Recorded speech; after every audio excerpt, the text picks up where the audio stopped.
मैं एक ऐसा ग्राउंड फ्लोर का ओनर हूँ जिसने कभी लिफ्ट यूज़ ही नहीं की, लेकिन प्रॉपर्टी मैनेजमेंट ने मुझसे ज़बरदस्ती 8,000 रुपये का लिफ्ट मेंटेनेंस चार्ज मांगा। पर मैंने एक फूटी कौड़ी नहीं दी, बल्कि उल्टा मैंने प्रॉपर्टी मैनेजमेंट से 2 करोड़ का हर्जाना वसूल लिया। इसी बीच प्रॉपर्टी मैनेजर वांग डाफा 2 विशालकाय सिक्योरिटी गार्ड्स को लेकर मेरे घर के गेट पर आ धमका और बोला, जब तक तू सांस ले रहा है तुझे ये लिफ्ट फीस देनी ही पड़ेगी। मैंने कहा, मैनेजर वांग, मैं आखिरी बार कह रहा हूँ, मैं ग्राउंड फ्लोर पर रहता हूँ। मेरे घर का मेन गेट डायरेक्टली सोसाइटी के सेंट्रल कोर्टयार्ड की तरफ खुलता है और मेरा अपना प्राइवेट यार्ड है। हैंडओवर मिले पूरे 3 साल हो गए हैं, मैंने इस बिल्डिंग के लिफ्ट बटन को हाथ तक नहीं लगाया है, और तुम मुझसे 3 साल का कुल 8,000 रुपये लिफ्ट ऑपरेशन और मेंटेनेंस चार्ज मांग रहे हो। तुम्हें लगता है ये कौन से कानून के तहत सही है? वांग हंसते हुए बोला, हाँ हाँ हाँ, कानून। इस सोसाइटी में प्रॉपर्टी मैनेजमेंट के रूल्स ही कानून हैं। चाहे तुम किसी भी फ्लोर पर रहो, जब तक तुम्हारे प्रॉपर्टी सर्टिफिकेट पर इस बिल्डिंग का नाम लिखा है, लिफ्ट फीस स्क्वायर फीट के हिसाब से डिवाइड होगी। अगर तुम नहीं दोगे तो इसका मतलब तुम पूरी सोसाइटी के ओनर्स का फ़ायदा उठा रहे हो। तभी दूसरी मंजिल पर रहने वाली आंटी झांग न जाने कब वहाँ टहलती हुई आ गईं और बोलीं, शाओलिन बेटा, आंटी एक सही बात कहती हूँ, हम सब पड़ोसी हैं, रोज़ एक दूसरे का सामना होता है। तुम इतने कंजूस क्यों बन रहे हो? भले ही तुम ग्राउंड फ्लोर पर रहते हो और लिफ्ट यूज़ नहीं करते, लेकिन अगर लिफ्ट ख़राब हो गई तो पूरी बिल्डिंग की प्रॉपर्टी वैल्यू गिर जाएगी। तुम थोड़े पैसे देकर मेंटेनेंस करा लो, ये तुम्हारे अपने घर की वैल्यू बचाने के लिए है, समझे? मैंने कहा, आंटी झांग, जब आप इतनी समझदार हैं तो क्यों ना ये 8,000 रुपये आप मेरी तरफ से दे दें। वैसे भी आप रोज़ लिफ्ट यूज़ करती हैं, दिन में 10-20 बार ऊपर नीचे आती जाती हैं, इसे लिफ्ट के घिसावट का एक्स्ट्रा चार्ज समझ लीजिए। आंटी झांग गुस्से में बोलीं, ये लड़का कैसी बातें कर रहा है, मैं तुम्हारी फीस क्यों भरूं? इसे कहते हैं बदतमीजी। मैनेजर वांग, तुम इससे बकवास मत करो, ऐसे डिफ़ॉल्टर्स को सबक सिखाना ही पड़ेगा। वांग ने धमकी दी, लिन फैंग, मैं आज साफ कह देता हूँ, सूरज ढलने से पहले अगर ये 8,000 रुपये प्रॉपर्टी मैनेजमेंट के अकाउंट में नहीं आए तो तुम्हारी ज़िंदगी हराम हो जाएगी। पानी, बिजली और इंटरनेट काटना तो बस शुरुआत है। मैं तुम्हारा नाम प्रिंट करके सोसाइटी के मेन गेट पर शर्मिंदगी के खंभे पर चिपका दूंगा, ताकि सब तुम्हारा ये स्वार्थी चेहरा देख सकें। मैंने कहा, वांग डाफा, तुमने अभी जो कुछ भी कहा मैंने उसकी पूरी रिकॉर्डिंग कर ली है। सिविल कोड के नियमों के अनुसार प्रॉपर्टी मैनेजमेंट कंपनी फीस वसूलने के लिए बिजली, पानी, हीटिंग या गैस सप्लाई बंद नहीं कर सकती। अगर तुमने मेरे पानी या बिजली को हाथ भी लगाया तो मैं तुरंत पुलिस बुलाऊंगा और हाउसिंग ब्यूरो में शिकायत दर्ज कराऊंगा। वांग व्यंग्य से बोला, पुलिस? जाओ बुला लो पुलिस, देखो पुलिस इसमें दखल देती है या नहीं। सोसाइटी के अंदर के ऐसे इकोनॉमिक डिस्प्यूट्स में पुलिस कुछ नहीं करती। मैं प्रॉपर्टी मैनेजमेंट में 10 सालों से हूँ, कितने ही उद्दंड लोगों को देखा है। मुझे कानून सिखाएगा? आज मैं तुझे एक सबक सिखाता हूँ। चलो मीटर रूम चलो, तेरी तो लट गई, अब तू भुगतेगा। जब मैं वापस लिविंग रूम में आया तो किचन से पानी के पाइप में हवा भरने की एक डल आवाज़ आई। मैंने तेज़ी से जाकर नल खोला तो उसमें से सिर्फ कुछ बूंदें मैला कीचड़ वाला पानी गिरा। इसके तुरंत बाद छत की लाइट भी पूरी तरह बंद हो गई। मैं खिड़की के पास गया और सोसाइटी की सड़कों पर जलती हुई लाइट्स को देखा। चूंकि वे खेलना चाहते हैं तो मैं भी उनके साथ एक बड़ा खेल खेलूंगा। अगली सुबह मैं अपने फ़ोन की लगातार वाइब्रेशन से जाग गया। फ़ोन उठाकर देखा तो उसमें सोसाइटी के ओनर्स ग्रुप के मैसेज भरे हुए थे। वांग डाफा ने ग्रुप में लगातार 3 लंबे वॉइस नोट्स भेजे थे। सभी ओनर्स, सुप्रभात। बिल्डिंग नंबर 1 के ग्राउंड फ्लोर के ओनर लिन फैंग ने 3 सालों से जानबूझकर प्रॉपर्टी फीस और लिफ्ट फीस नहीं दी है। मैं सभी से अपील करता हूं कि हम मिलकर ऐसे डिफ़ॉल्टर का बहिष्कार करें। मैं यार्ड से बाहर निकला तो देखा मेरे घर के दरवाजे पर किसी ने लाल पेंट से बड़े बड़े अक्षरों में लिखा था, डिफ़ॉल्टर। मैं बिजली कटे हुए लिविंग रूम में वापस लौटा और अपने गुस्से को दबाते हुए फिर से फ़ोन की स्क्रीन देखी। ग्रुप में मैसेज की बाढ़ आ गई थी। मैंने टाइप किया, पहली बात, मैं ग्राउंड फ्लोर पर रहता हूं और मैंने कभी लिफ्ट यूज़ नहीं की है। ग्राउंड फ्लोर के ओनर्स को लिफ्ट ऑपरेशन फीस देने की ज़रूरत नहीं है। दूसरी बात, प्रॉपर्टी मैनेजमेंट ने अवैध रूप से पानी और बिजली काटी है और अपमानजनक नारे लगाए हैं, जो झगड़ा करने और बदमाशी के अपराध की श्रेणी में आता है। मैंने सभी के स्क्रीनशॉट ले लिए हैं, अब कोर्ट में मिलते हैं। वांग डाफा, तुमने ठान ली है मेरी आवाज़ दबाने की और पब्लिक ओपिनियन के जरिए मुझे झुकाने की। जब ग्रुप में बात नहीं समझ आ रही तो हम सीधे लीगल चैनल से चलेंगे। मैंने वाटर सप्लाई ब्यूरो को कॉल किया। हेलो, मैं क्यूयांगशैंग प्रॉपर्टी मैनेजमेंट की शिकायत करना चाहता हूँ। उन्होंने अवैध रूप से मेरे घर का मेन वाटर मीटर लॉक कर दिया है। जी सर, हम तुरंत किसी को भेजकर चेक करवाते हैं। आधे घंटे बाद मैं वाटर ब्यूरो के कर्मचारियों को लेकर मेन वाटर कंट्रोल रूम के दरवाजे पर पहुंचा। क्या कर रहे हो? किसने तुम्हें अंदर आने दिया? वांग चिल्लाया। हमें शिकायत मिली है। हम मेन वाटर मीटर चेक करने आए हैं। चेक करने की तो बात ही मत करो। ये मशीन रूम है। बाहरी लोगों का आना मना है। इस सोसाइटी के उपकरण प्रॉपर्टी मैनेजमेंट के अधीन हैं। तुम लोग दखल नहीं दे सकते। वाटर ब्यूरो के अधिकारी ने कहा, कॉमरेड, रहवासियों का पानी अवैध रूप से काटना नियमों के खिलाफ है। कृपया तुरंत दरवाज़ा खोलिए। वांग ने जवाब दिया, मैं नियम तोड़ रहा हूँ? और ये प्रॉपर्टी फीस नहीं देता तो ये नियम नहीं तोड़ रहा? मैं तुम लोगों को बता दूं, आज कोई इस दरवाजे के अंदर नहीं घुसेगा जब तक ये 8,000 रुपये एक एक पाई चुकता नहीं कर देता। अधिकारी ने मुझसे कहा, मिस्टर लिन, इस सिचुएशन को हम हैंडल नहीं कर सकते। हमारी सलाह है कि आप पुलिस को बुलाएं। वांग हंसते हुए बोला, देखा, ये मेरा इलाका है। लिन फैंग, मुझसे पंगा लेगा? तू अभी बहुत कच्चा है। मैं सिर्फ तेरा पानी और बिजली ही नहीं काटूंगा, बल्कि मैं तुझे इस सोसाइटी में एक कदम भी चलने नहीं दूंगा।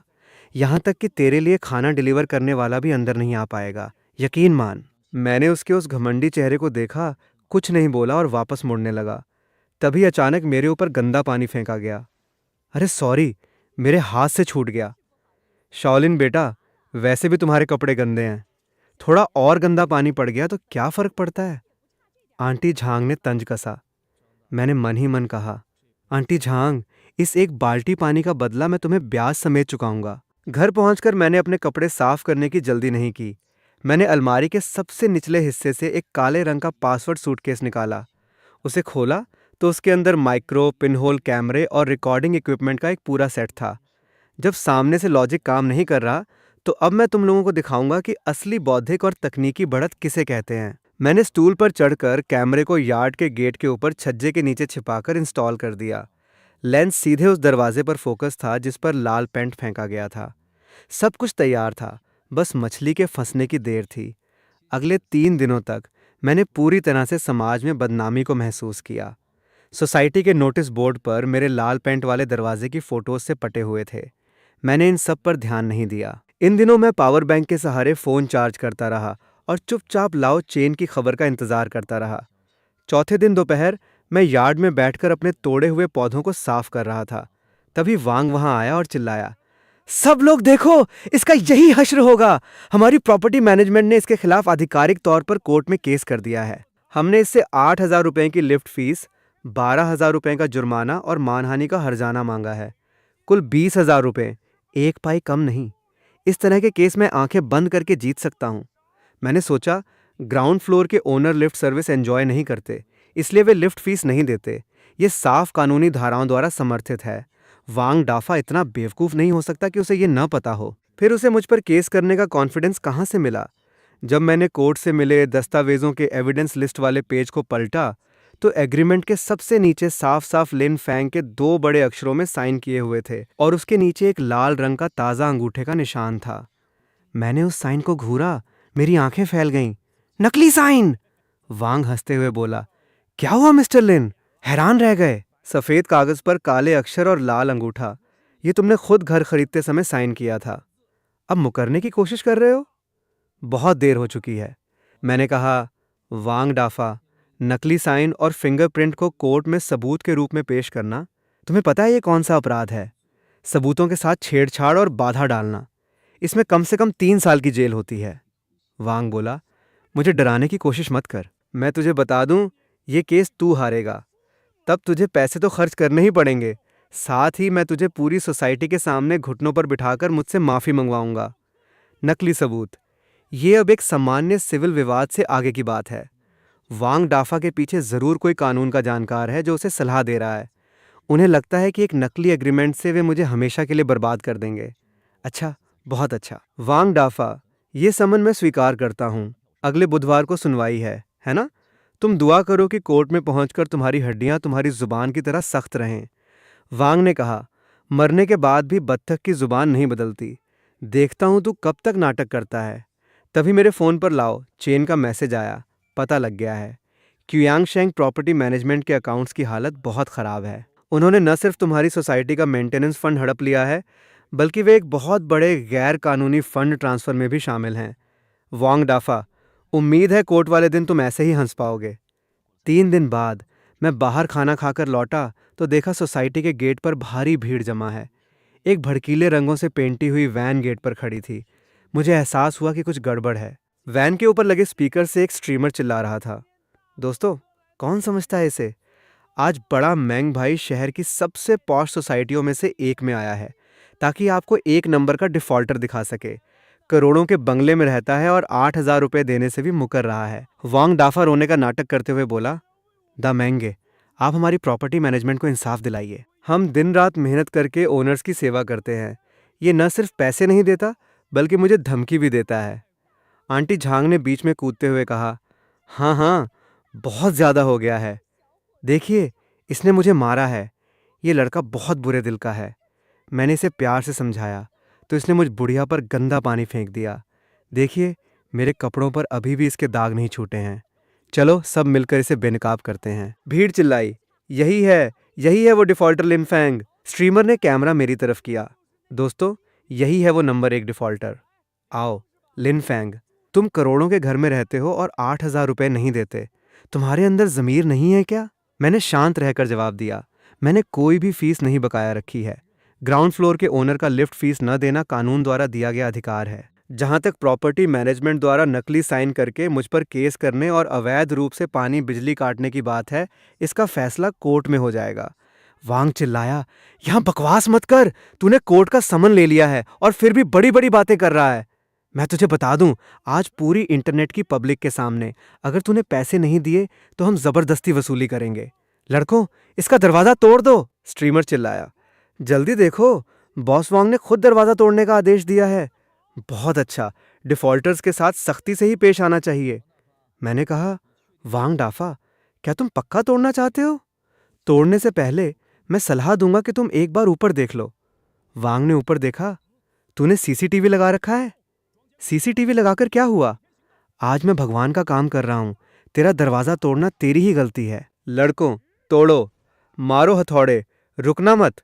दोस्तों, देखा आपने? इसे कहते हैं इंसाफ का हथौड़ा। तभी पीछे से आवाज आई, रुको, सब अपने हाथों से हथियार नीचे रखो। पुलिस इंस्पेक्टर वहां पहुंच गए थे। वांग हकलाते हुए बोला, कॉमरेड, आप कैसे आए? हम यहाँ सोसाइटी का एक अंदरूनी मामला सुलझा रहे थे। ये लड़का पैसे नहीं दे रहा। पुलिस ने कहा, पुलिस को मैंने बुलाया है। मैं क्यूयांग शैंग प्रॉपर्टी मैनेजर वांग डाफा के खिलाफ रिपोर्ट दर्ज कराना चाहता हूँ। ये झगड़ा करने, प्राइवेट प्रॉपर्टी को नुकसान पहुंचाने और अहम सबूतों से छेड़छाड़ करके न्याय में बाधा डालने का आरोपी है। सभी सीसीटीवी फुटेज और संबंधित सबूत इस पेन ड्राइव में हैं। इंस्पेक्टर साहब, मैं केस दर्ज करने की अपील करता हूँ।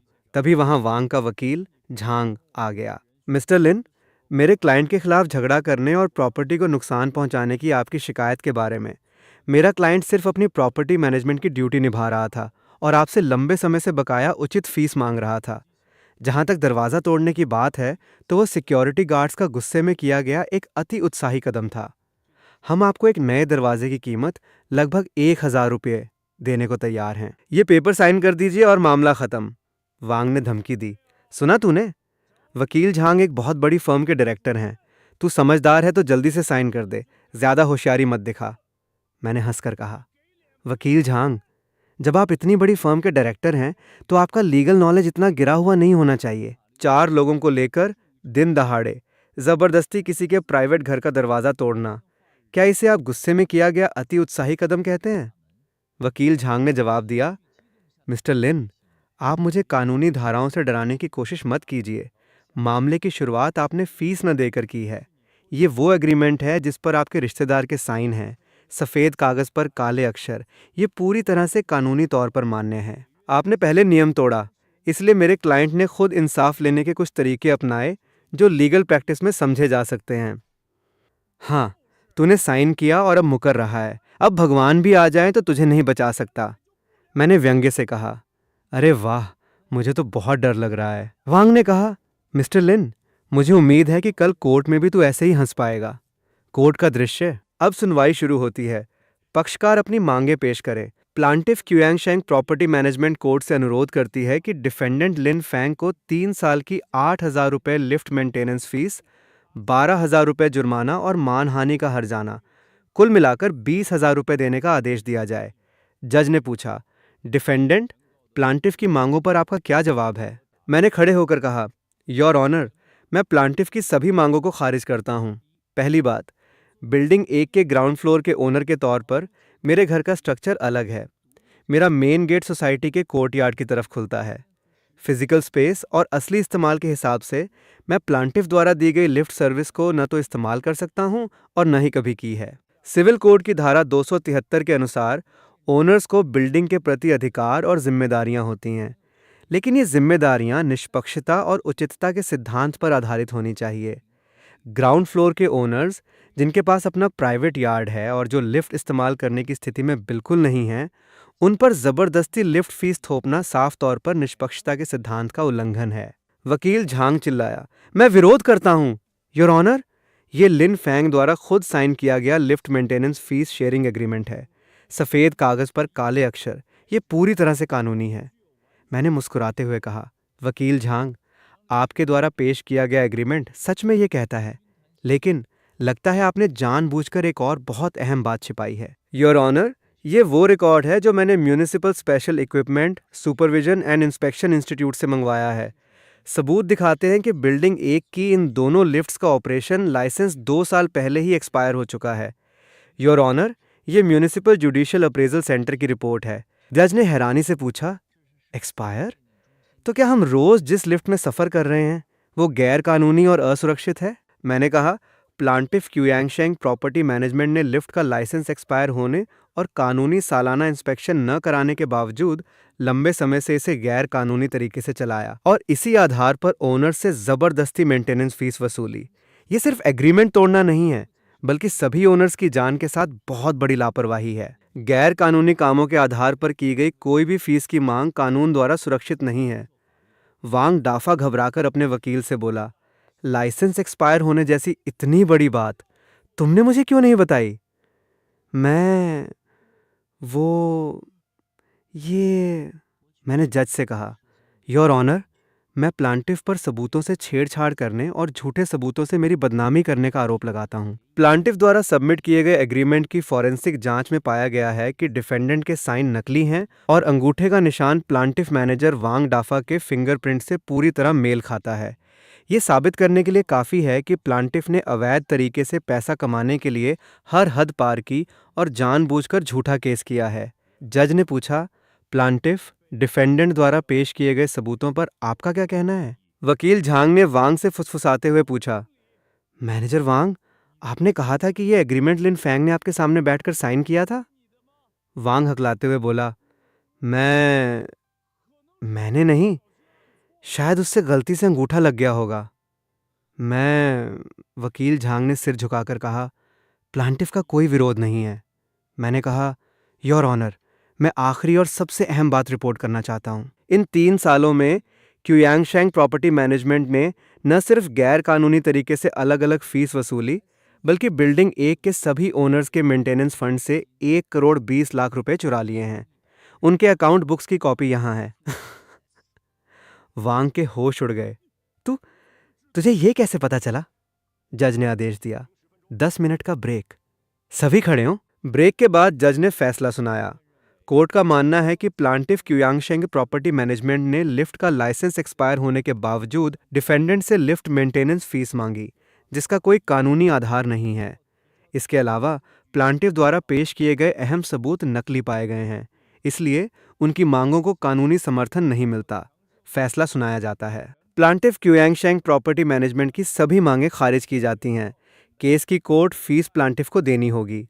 इसके अलावा प्लांटिफ द्वारा सबूतों से छेड़छाड़, लिफ्ट का गैर कानूनी संचालन और मेंटेनेंस फंड चुराने जैसे गैर कानूनी कामों के लिए ये कोर्ट मामले को पुलिस और संबंधित प्रशासनिक विभागों को सौंपेगा। कोर्ट के बाहर ओनर्स ने वांग को घेर लिया। अरे वांग डाफा, तूने हमारे साथ मजाक किया? हमारे पैसे वापस कर।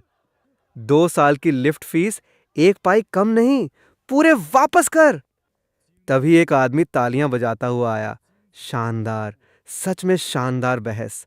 मिस्टर लिन, मिलिए, मैं क्यूयांगशेंग प्रॉपर्टी मैनेजमेंट के हेड ऑफिस का चेयरमैन झाओ चीचियांग हूँ। तूने वांग डाफा जैसे बेवकूफ़ को तो हरा दिया, लेकिन यह मामला अभी ख़त्म नहीं हुआ है। लिन फैंग, मुझे तेरी असलियत पता है। शहर की सबसे बड़ी झांग वेई लॉ फर्म का सीनियर पार्टनर, जो इकोनॉमिक डिस्प्यूट्स और प्रॉपर्टी राइट्स के केस लड़ता है। अपनी बीमार माँ के लिए तूने जानबूझकर इस सोसाइटी में ग्राउंड फ्लोर का घर लिया और एक आम इंसान बनकर रह रहा है। क्यों, मिस्टर लॉयर? आम लोगों वाली लाइफ एंजॉय करने का मन भर गया? अब तू हमारी क्यूआंग प्रॉपर्टी मैनेजमेंट को निशाना बनाकर अपना रौब जमाना चाहता है। मैंने जवाब दिया, चेयरमैन झाओ, जब आपने मेरे बारे में पता लगाया है तो आपको मेरे काम करने का स्टाइल भी पता होगा। मुझे फ़र्क नहीं पड़ता कि आप हेड ऑफिस के चेयरमैन हैं। आपकी प्रॉपर्टी मैनेजमेंट ने पानी बिजली काटी, नकली सबूत बनाए और मेंटेनेंस फंड चुराया।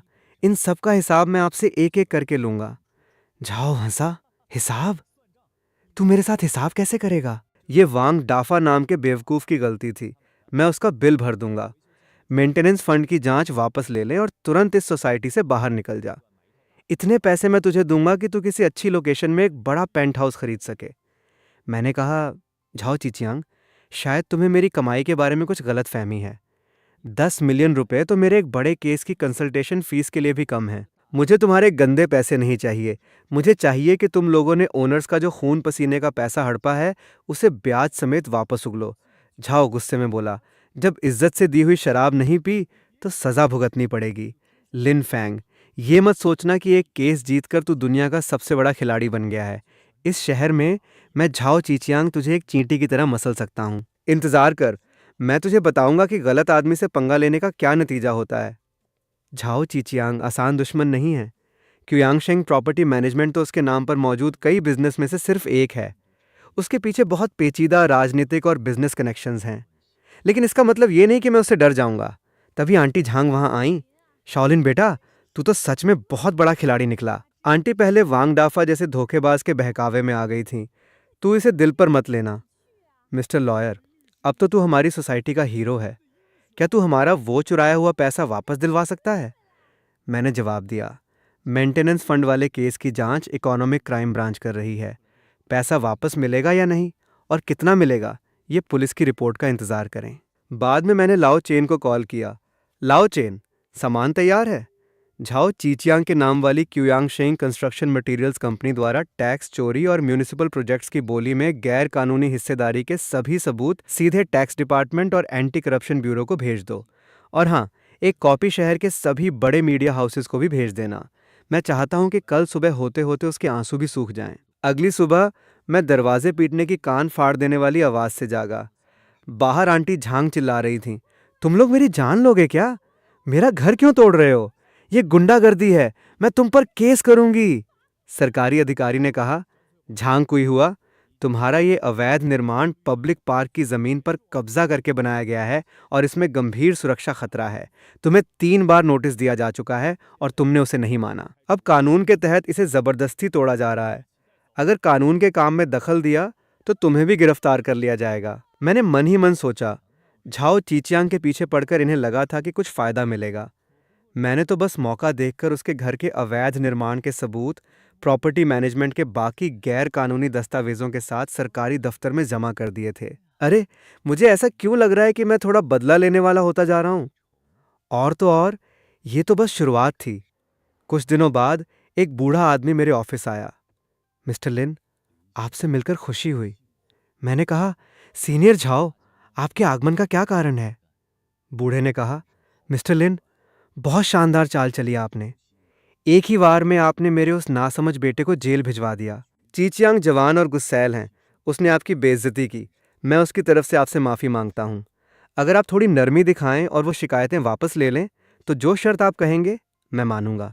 चाहे पैसा हो, पावर हो या आपकी लॉ फर्म के लिए कोई बिजनेस रिसोर्स, मैं झाओ क्युयांगशेंग सब मुहैया करा सकता हूँ। मैंने कहा, सीनियर झाओ, शायद आप एक बात गलत समझ रहे हैं। मैंने आपके बेटे के खिलाफ टैक्स चोरी की रिपोर्ट इसलिए की क्योंकि उसने कानून तोड़ा था, न कि आपसे डील करने के लिए। कानून कोई सौदेबाजी करने का चिप्स नहीं है। बूढ़ा धमकी देने लगा। ज्यादा गुस्से में मत आओ नौजवान। क्या तुम्हें लगता है कि चीचियांग को गिराकर तुम पूरे क्युयांगशेंग ग्रुप को गिरा दोगे? इस शहर में मैं झाओ क्युयांगशेंग किसी को भी एक चींटी की तरह मसल सकता हूँ। सोच समझकर फैसला लो। क्या एक मामूली सी सोसाइटी के लिए अपना करियर बर्बाद करना सही है? मैंने एक फाइल टेबल पर रखी। सीनियर झाओ, जब आपने मेरे बारे में पता लगाया था तो आपको थोड़ा और गहराई से पता लगाना चाहिए था। ये देखिए। बूढ़े की आंखें फैल गईं। तूने चुपके से उस जमीन के कर्ज खरीद लिए? मैंने कहा, बिल्कुल सही। वो जमीन पहले मेरे पिता की फैक्ट्री की थी। उस समय आपके क्युयांगशेंग ग्रुप ने गंदे तरीकों से जबरदस्ती कब्जा किया था, जिसके कारण मेरे पिता दिवालिया होकर सुसाइड कर गए। मैंने अपनी असलियत छिपाकर इस सोसाइटी में ग्राउंड फ्लोर का घर इसलिए खरीदा ताकि मैं ये पता लगा सकूं कि उस समय आप लोगों ने प्रॉपर्टी मैनेजमेंट से मिलकर जमीन धंसने की सच्चाई कैसे छिपाई थी। Lift fees? वो तो बस एक बहाना था। असली मकसद ये छिपाना था कि आप लोगों ने अंडरग्राउंड पार्किंग को गैर कानूनी तरीके से कोल्ड स्टोरेज में बदल दिया था, जिससे बिल्डिंग की नींव बुरी तरह कमजोर हो गई है। झाओ क्युयांगशेंग, तुम और तुम्हारे बेटे का बुरा वक्त अभी शुरू हुआ है। बूढ़ा कांपते हुए बोला, तू लिन डोंग का बेटा है? तू जिंदा है? मैंने कहा, मैं सिर्फ जिंदा ही नहीं हूं, बल्कि मैं उस समय के सारे सबूत लेकर वापस आया हूं। बिल्डिंग एक के झुकाव का लेवल अब खतरे की हद को पार कर चुका है। अगर ये गिरी तो हजारों लोगों की जान जाएगी। क्या तुम्हारा क्युयांगशेंग ग्रुप इतना बड़ा हर्जाना भर पाएगा? बूढ़ा गिड़गिड़ाने लगा, लिनफेंग, आखिर तुझे क्या चाहिए? अगर तू मुझे वो ओरिजिनल दस्तावेज दे दे तो मैं वो अधूरी पड़ी जमीन तुझे वापस लौटा दूंगा और ऊपर से 200 मिलियन रुपए भी दूंगा। हम इस मामले को आपस में सुलझा लेते हैं, ठीक है? मैंने गुस्से से कहा, आपस में सुलझा लें? मेरे पिता की जान और सैकड़ों ओनर्स की सुरक्षा तू 20 करोड़ में खरीदना चाहता है? झाओ क्युयांगशेंगी, तूने कानून की भी बहुत बेइज्जती की है और मेरी भी। अभी कुछ देर पहले ही मैंने सारे सबूत, जिनमें आपके उस समय के कवर अप के दस्तावेज भी शामिल हैं, प्रोविंशियल एंटी करप्शन ब्यूरो और नेशनल मीडिया को भेज दिए हैं। तुम्हारा क्युयांगशेंग ग्रुप अब पूरी तरह खत्म हो चुका है। बूढ़ा गुस्से से बोला, तू बहुत खूंखार है। चलो, हम चलते हैं। तभी पुलिस अंदर आ गई। आप नहीं जा सकते। झाओ क्युयांगशेंगी, आप पर गंभीर आर्थिक अपराध और पब्लिक सेफ्टी को खतरा पहुंचाने का आरोप है। हमारे साथ थाने चलिए। मेरे सीने पर 10 सालों से रखा भारी पत्थर आखिरकार नीचे गिर गया। अगले दिन नेशनल मीडिया के फ्रंट पेज पर क्युयांगशेंग ग्रुप के काले कारनामों की खबर छपी। 50 अरब की वैल्यू वाले क्युयांगशेंग ग्रुप के शेयर्स पूरी तरह क्रैश हो गए और कंपनी को दिवालिया घोषित कर दिया गया। सोसाइटी में आंटी झांग मेरे पास आई, शाओलिन बेटा, नहीं नहीं मिस्टर लॉयर, आंटी सच में अंधी थी। तू तो हमारी पूरी सोसाइटी का मसीहा निकला। ये थोड़े से अंडे ले ले, अपनी सेहत बना। अब से अगर किसी ने तेरे खिलाफ एक शब्द भी कहा तो आंटी सबसे पहले उसका मुंह नोच लेगी। मैंने मुस्कुराते हुए कहा, आंटी झांग, अंडे आप वापस ले जाइए। मैं बदला रखने वाला इंसान नहीं हूं। आप बेफिक्र रहिए। अब सोसाइटी में सब लोग नियमों के हिसाब से रहेंगे, बस यही काफ़ी है। मैंने अपना वादा पूरा कर दिया। कोर्ट ने क्युयांगशेंग ग्रुप पर 2 करोड़ का जुर्माना भी लगाया। जो चीज़ें हमारी थीं, मैंने उन्हें वापस ले लिया और जिन्होंने नुकसान पहुंचाया था, उन्हें उनकी सज़ा मिल गई।